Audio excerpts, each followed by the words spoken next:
Hello students, good morning. अपन जो topic अपना चल रहा था उष्णकटिबंधीय जो चक्रवातों के बारे में अपन पढ़ रहे थे, और उष्णकटिबंधीय चक्रवातों की जो प्रकार अपन ने पढ़े थे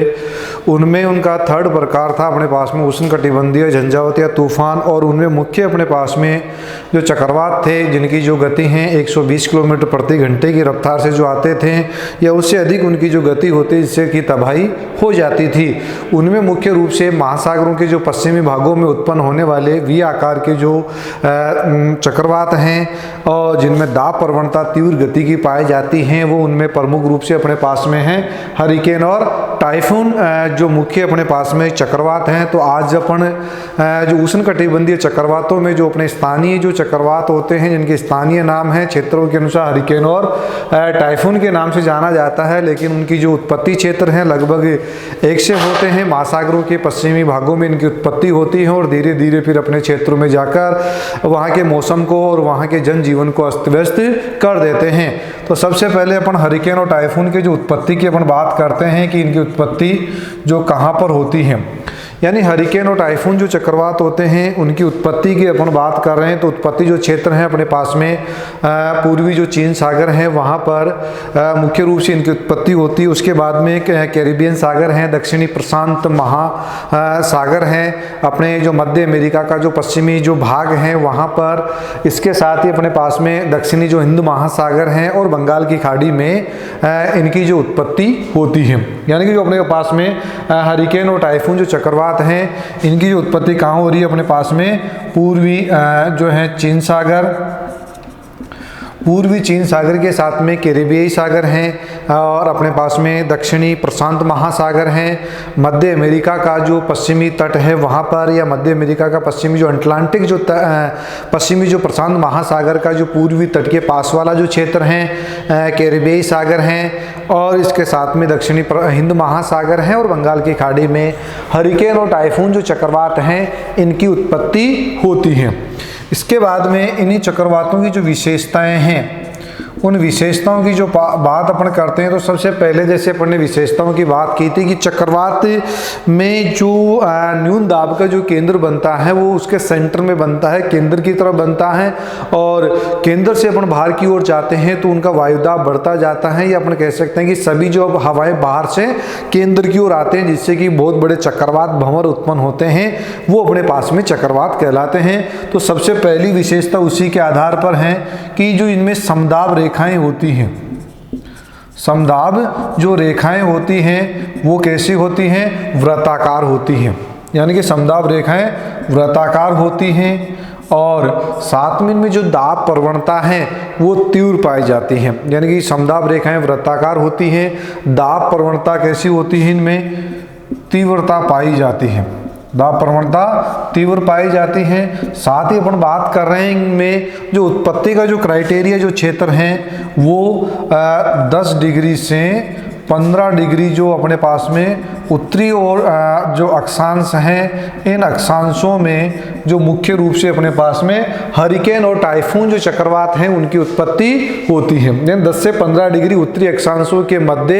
हरिकेन और टाइफून चक्रवातों की उत्पत्ति होती है। ये जो चक्रवात अपनी उत्पत्ति के बाद में पूर्व से पश्चिम दिशा की ओर गति करते हैं, यानी पूर्व से पश्चिम की दिशा की ओर गति करते से अपन ने पढ़ा था कि पूर्व ये जो पूर्वी हों के द्वारा या इनको पूर्वी लहरें कहते हैं, और न्यूगनी में जो न्यूगनी है उनको फ्रीमेन लहरों के नाम से इनको जाना जाता है। यानी जो चक्रवातों में जो पूर्वी हवाएं हैं, पूर्वी जो लहरें हैं उनको न्यूगनी में फ्रीमेन लहरों के नाम से जाना जाता है। तो हरिकेन और टाइफून जो चक्रवात हैं वो भी पूर्व से पश्चिम की ओर मंद गति से व्यापारिक पवनों के साथ में ये गति करते हैं। और जैसे अपने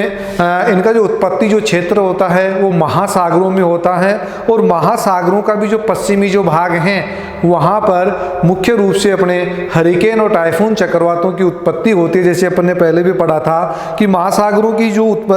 चक्रवातों की जो उत्पत्ति होती है महासागरों में होती है, और जो ही वो तटीय भाग से टकराते हैं या स्थल भाग पर पहुंचते हैं तो उनकी स्थिति कमजोर हो जाती है, धीरे धीरे वो समाप्त हो जाते हैं। उनका उत्पत्ति क्षेत्र भी जैसे अपन ने पढ़ा था कि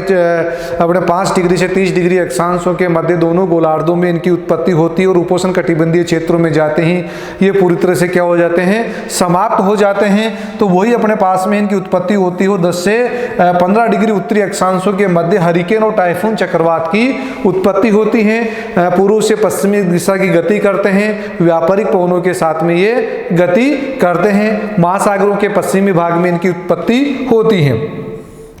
एक अपने पास में जो हरिकेन और जो टाइफून चक्रवात हैं, हरिकेन व जो टाइफून चक्रवात हैं, इनका जो मध्यवर्ती भाग है, इनका जो मध्यवर्ती जो भाग है वो बिल्कुल जो शांत रहता है, यानी कि शांत का मतलब इसमें किसी प्रकार के वायुमंडल नहीं रहते हैं, और इनमें जो वर्षा विहीन वाला जो क्षेत्र ये पाया जाता है। इस शांत क्षेत्र को और जो वर्षा विहीन जो या जहाँ पर वर्षा नहीं हो रही है, वर्षा की जो क्रिया यहाँ पर उत्पन्न नहीं हो रही है, उस क्षेत्र को चक्रवात की आँख या चक्रवात का जो चक्षु के नाम से जाना जाता है। यानी कि जो अपने उष्णकटिबंधीय चक्रवात हरिकेन और टाइफून के चक्रवात का जो मध्यवर्ती जो भाग है, जो शांत रहता है, जो वर्षा विहीन क्षेत्र होता है, उस क्षेत्र को चक्रवातों की आंख या चक्षु के नाम से जाना जाता है, जहां पर जो हवाएं नीचे रहती हैं, या अर्थात अपन कह सकते हैं कि ऊपर नहीं उड़ती हैं, और इस चक्षु या आंख के चारों ओर जो हवाएं होती है, पूर्वी जो हवाएं हैं, वो तीव्र गति से भ्रमण करती रहती हैं। वो जो अपने पास में शांत और जो वर्षा विहीन वाला जो क्षेत्र है, उसे चक्रवातों की आंख के नाम से उसको जाना जाता है।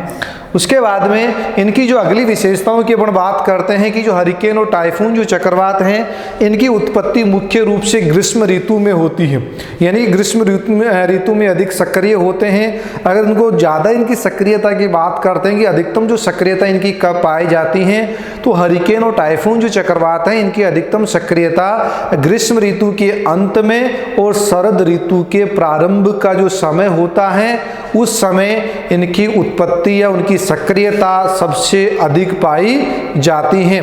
फिर उसके बाद में इनके आकार की अपन बात करते हैं, तो इनका आकार जो है अपन की तुलना करते हैं शीतोष्ण जो कटिबंधीय जो चक्रवात हैं, शीतोष्ण कटिबंधीय चक्रवातों से तुलना करते हैं, तो अपने हरिकेन और टाइफून का जो आकार है उनकी तुलना में 1/3 रह जाता है, 1/3 आकार के ही होते हैं। और साथ में जैसे शीतोष्ण कटिबंधीय चक्रवातों में पीछे चक्रवातों के कुछ अंश चलते रहते हैं, यहाँ की अपन बात करते हैं कि उष्ण कटिबंधीय चक्रवातों में जो हरिकेन और टाइफून चक्रवात आते हैं, उनके बाद में पूर्ववर्ती यानी कंटिन्यू उनके चक्रवात नहीं आते, उनमें थोड़ा सा गैप आता रहता है। तो ये अपने पास में कुछ हरिकेन और टाइफून चक्रवातों की जो विशेषताएं थी कि इनके जो क्षेत्र में यानी कि कहाँ उत्पन्न होते हैं, इनकी क्या विशेषताएं होती हैं, और चक्रवातों की आंख अपन किसको कहाँ और कौन से क्षेत्र को अपन कहते हैं। अब जो अपने पास में हरिकेन और टाइफून जो चक्रवात जो आ रहे हैं, उनका प्रभाव क्षेत्र कौन कौन सा है।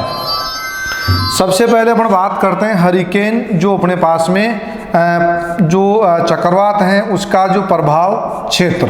तो जैसे अपने हरिकेन जो चक्रवात कहाँ आते हैं अपने पास में, उत्तरी अटलांटिक महासागर के पास में, कैरेबियन द्वीप समूह के पास में, फ्लोरिडा और होंडुरास के पास में इनकी जो है सबसे अधिक प्रभावित क्षेत्र होता है। तो उसी पर वहीं पर इनका क्या रहेगा प्रभाव क्षेत्र। तो पहला अपने पास में क्या हो जाएगा कैरेबियन सागर के साथ में यूएसए यानी संयुक्त राज्य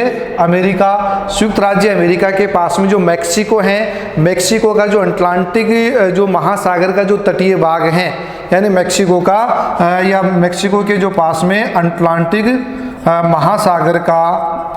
तटीय भाग, अटलांटिक महासागर का तटीय भाग, उसके साथ में फ्लोरिडा जहाँ पर अपन कहेंगे टोरंटो चक्रवात का प्रभाव सबसे अधिक पाया जाता है, फ्लोरिडा और होंडुरास होंडुरास में इस हरिकेन चक्रवात का सबसे अधिक प्रभाव रहता है। और इसका प्रभाव कौन से महीने में अगर अपन माने तो जो सितंबर का जो महीना होता है उस महीने में इस हरिकेन चक्रवात का सबसे अधिक प्रभाव अपने पास में कैरिबियन सागर है, यूएसए है, मैक्सिको अटलांटिक महासागर का तटीय जो भाग है और फ्लोरिडा और होंडुरास में इनका सबसे अधिक प्रभाव पाया जाता है। नंबर 2 अपने पास में कौन सा था? टाइफून। यानी कि टाइफून अपने को जापान का पास में चीन का पूर्ववर्ती जो भाग है, फिलीपाइंस द्वीप समूह है, वहाँ पर अपन उष्णकटिबंधीय चक्रवातों किस नाम से जानते हैं? टाइफून के नाम से जानते हैं। जैसे जापान के लोग इसको प्राचीन समय में नोवा की और वर्तमान में भी टाइफून को भी टाइफू के यानी कि टाइफू के नाम से उसको जानते हैं। तो इसका प्रभाव क्षेत्र भी कौन सा रहेगा? मुख्य रूप से पूर्वी चीन सागर। यानी कि अपन कहें कि इसका जो प्रभाव क्षेत्र प्रमुख रूप से कौन सा रहेगा? पूर्वी चीन सागर में टाइफून सबसे अधिक आते हैं और इस क्षेत्र में लगभग एक वर्ष में इसकी आवृत्ति है वो 20 से 22 बार ये जो इस क्षेत्र में पूर्वी चीन सागर के पास में टाइफून की आवृत्ति होती है। इसके अलावा जापान सागर, दक्षिणी चीन सागर,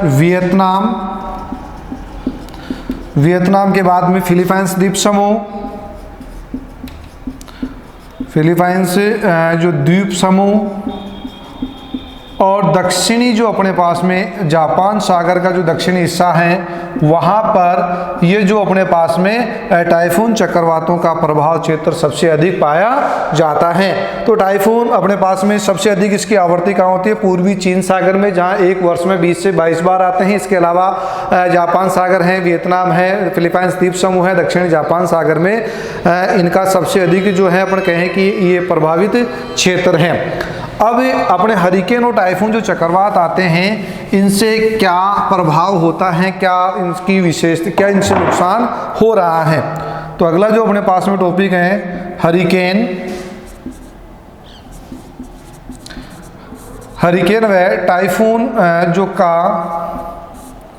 प्रभाव, यानी कि जिन क्षेत्रों में आते हैं जहाँ पर ये आ रहे हैं उन क्षेत्रों में इनसे क्या प्रभाव होता है, क्या नुकसान होता है। तो हरिकेन और जो टाइफून जो चक्रवात हैं वो अपने पास में जैसे 120 किलोमीटर प्रति घंटे की रफ्तार से उससे अधिक इनमें जो हवाओं की गति इनमें होती है। लेकिन हरिकेन और टाइफून जो चक्रवात होते हैं वो आकार में छोटे होते हैं, यानी कि आकार में छोटे होते हैं। और साथ ही अगर अपन इनमें जो इनके जो दाब प्रवणता की बात करते हैं तो इनमें दाब प्रवणता, इनमें तीव्रता जो पाई जाती है, इस वजह से ये छोटे होते हुए भी ये अपन कहें कि ये विनाशकारी या तबाही लाने में ये सहायक होते हैं या तबाही इनके द्वारा आती हैं। और जब ये चक्रवात आते हैं तो जो सागर तटीय जो क्षेत्र होते हैं, यानी कि सागरों का जो तटवर्ती भागों का जो जल है वो तरंगित करने लग जाता है, गतिशील हो जाता है। सागरों के तटीय जो मैदान होते हैं वो जल में डूब जाते हैं। जलयान और छोटे जो द्वीप होते हैं वो भी पानी में डूब जाते हैं। साथ ही जो तटवर्ती जो भाग होते हैं उस तटवर्ती भागों के पास में जो फसलें हैं, जो मकान हैं, जो वहाँ के पेड़ पौधे वनस्पतियाँ हैं, वहाँ के जो अपन कहेंगे तार या जो भी उनकी वहाँ पर जो स्ट्रक्चर जो वहाँ की संरचना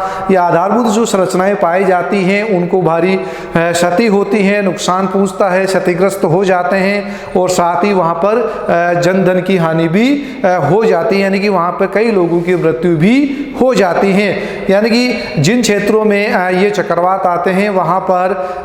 जो अपार जन और धन दोनों की वहाँ पर हानि होती है।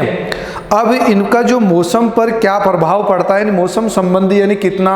हो सकता है कि अपार जन धन की हानि हो रही है लेकिन मौसम में इससे क्या इफेक्ट हो रहा है उसके बारे में अपन देखते हैं क्या इससे क्या प्रभाव पड़ रहा है। कि जब हरिकेन या टाइफून चक्रवात आते हैं अपन नॉर्मल अपन देखते हैं कि जब मौसम कोई परिवर्तन होता है, विशेष रूप से सर्दियों में इसको अनुभव अपन कर सकते हैं कि जब भी बारिश होने वाली होती है तो तापमान अचानक बढ़ जाता है। तापमान बढ़ने का मीन्स वहाँ पर जो है न्यून दाब का केंद्र बन जाता है। तो वही कि अपनी यहाँ पर सिचुएशन बनती है कि जिन क्षेत्रों में हरिकेन और तूफान जो टाइफून जो चक्रवात अपने पास में साइक्लोन आ रहे हैं वहाँ पर पहले धीरे धीरे जो है न्यून दाब का केंद्र यानी न्यून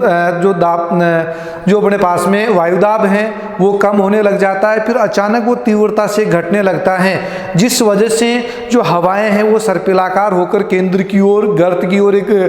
जो उनसे बनने लग जाते हैं। यानी अपन कह सकते हैं कि तीव्रता से उसमें वायुदाब जो कम होने लग जाता है, वायुदाब कम होने से हवाओं की गति तीव्र हो जाती है और तापमान बढ़ने लग जाता है, क्योंकि तापमान बढ़ना और वायुदाब घटना दोनों में व्युत्क्रमानुपात पाया जाता है। तापमान बढ़ेगा, वायुदाब क्या हो जाएगा, न्यून हो जाएगा, तापमान कम होगा, वायुदाब बढ़ जाएगा। तो वहाँ पर तापमान बढ़ने लगता है और इससे कि जो आकाश में जो छितरे हुए बादल वहाँ पर दिखाई देने लग जाते हैं। अचानक जो वो बादल है घनघोर रूप धारण करके मूसलाधार बारिश करने लग जाते हैं। साथ ही जो सागर तटीय भागों में जो सतही जो जल होता है, सागरीय जो सतही जल है, वो ज्वार की उत्पत्ति की वजह से या ज्वार की वजह से ऊपर उठने लग जाता है, जिससे इनके द्वारा जो वर्षा हो रही है, मौसम का जो प्रभाव होता है वो लंबे समय तक चलता रहता है, जबकि इनके द्वारा जो विनाश होने वाला है, नुकसान होता है, वो कुछ समय के लिए ही होता है। नुकसान जो कुछ समय के लिए होता है, लेकिन मौसम संबंधी जो परिघटनाएं हैं, मौसम जो है, मानसून है, वो एक लंबे समय तक लगातार ये चलता रहता है। तो ये है अपने पास में हरिकेन और टाइफून के द्वारा होने वाले मौसम संबंधी परिवर्तन की अपन बात कर रहे हैं। अगर इनसे मिलता जुलता अपने पास में फ्लोरिडा और होंडुरास के आसपास में जो टोरंटो नामक जो चक्रवात आता है, वो अपने सौम मंडल जो होती है, इसको विक्षोभ मंडल कहते हैं, वहाँ पर इनकी उत्पत्ति होती है। और इनकी जो उत्पत्ति हो रही है, अपने टोरंटो जो चक्रवात हैं, उनकी जो ध्रुवीय ठंडी हवाएं आ रही हैं और गर्म हवाओं के मिलने से इनकी उत्पत्ति होती है। इस वजह से इस टोरंटो नामक जो चक्रवात हैं, इसकी जो अवधि होती है, समय होता है, अल्प अवधि के होते हैं और सिर्फ इसका जीवन काल जो होता है सिर्फ 8 मिनट का होता है। लेकिन ये 8 मिनट में ही भयंकर तबाही मचा देते हैं, क्योंकि छोटे क्षेत्र में ये आते हैं और इनमें जो हवाओं की गति होती है वो 320 किलोमीटर प्रति घंटे से 800 किलोमीटर प्रति घंटे की रफ्तार से टोरंटो चक्रवात में जो हवाओं की गति होने से इसे विनाशकारी या प्रलयकारी जो है जो तूफानों की श्रेणी में इसको रखा जाता है। इसी वजह से अपने जो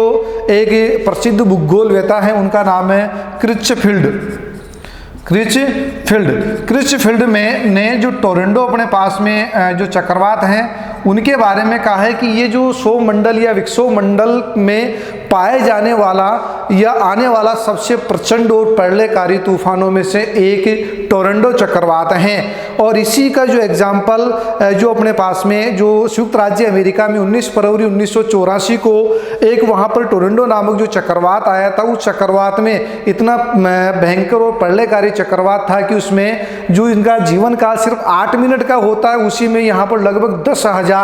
इमारतें जो है उनको नुकसान हो गया था और अपार वहाँ पर जन और धन दोनों की वहाँ पर हानि हुई थी। तो यह है अपने पास में हरिकेन, टाइफून और टोरंटो चक्रवात जो उष्ण कटिबंधीय झंझावत या अपना जो थर्ड अपने पास में साइक्लोन था, ट्रॉपिकल साइक्लोन था, उसका प्रकार। तो इसमें से जो अपने पास में एग्जाम्पल में जो क्वेश्चन पुटअप होता है वो होता है उष्ण कटिबंधीय चक्रवातों के अर्थ और परिभाषा के साथ में इनकी विशेषताओं को समझाते हुए उनके प्रकारों का वर्णन कीजिए। ये और इसके बाद में अपना जो नेक्स्ट वीडियो में नए टॉपिक के साथ शीतोष्ण कटिबंधीय चक्रवातों के लिए अपन नेक्स्ट वीडियो में, तब तक के लिए आप सभी विद्यार्थियों का धन्यवाद।